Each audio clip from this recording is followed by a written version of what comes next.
如果你係一個價值投資者，應唔應該買入市值大約有1.07億，但係擁有9700萬現金，而且仲賺緊錢同埋賺多咗嘅包豪斯國際483呢？等微鏈講個故事俾你聽啊！故事嘅名係時裝股變僵屍股，二股東患癌都拍台。你班友拎住9000幾萬現金唔派息，做乜 X 走去買麗港城宿舍？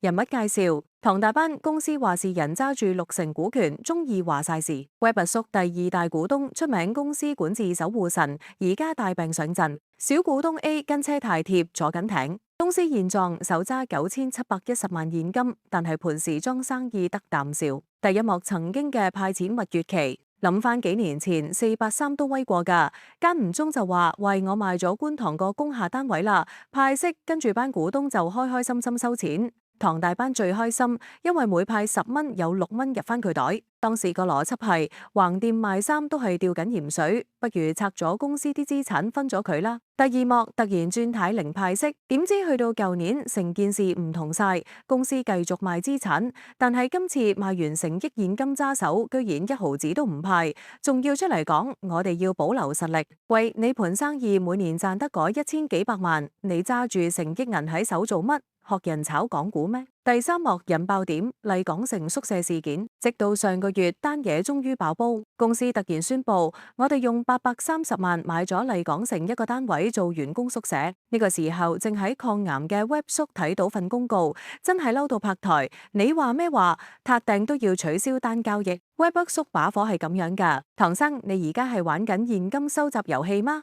公司有錢唔派走去買住宅單位，你係發展商定係時裝零售商啊？你知唔知而家啲小股東望住你手上1億現金，但一股息都冇，係幾咁可恥？第四幕數字會說話，等我哋睇清楚個畫面有幾荒謬。公司現金9710萬，最新盈利1167萬，賣樓市費830萬。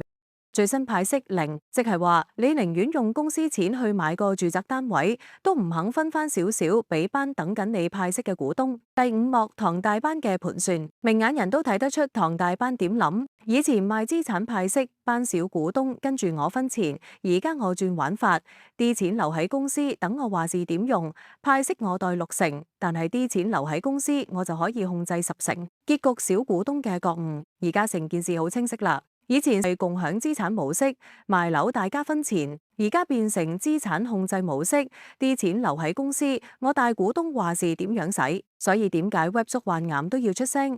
因為佢睇到呢一個係原則問題，管理層正係將小股東嘅財富慢慢轉移到一啲冇回報嘅地方。比著係你會選擇一間肯將資產變現同你分錢嘅公司，一間揸住億升現金，但走去買員工宿舍都唔派息嘅公司。聰明嘅你識揀啦。後記呢單嘢話俾我哋知，有時有現金嘅公司未必係寶，仲可能係價值陷阱。最重要係睇管理層點對待班小股東。想避開陷阱，就記住要 subscribe 我哋嘅頻道同埋 like 我哋條片啦。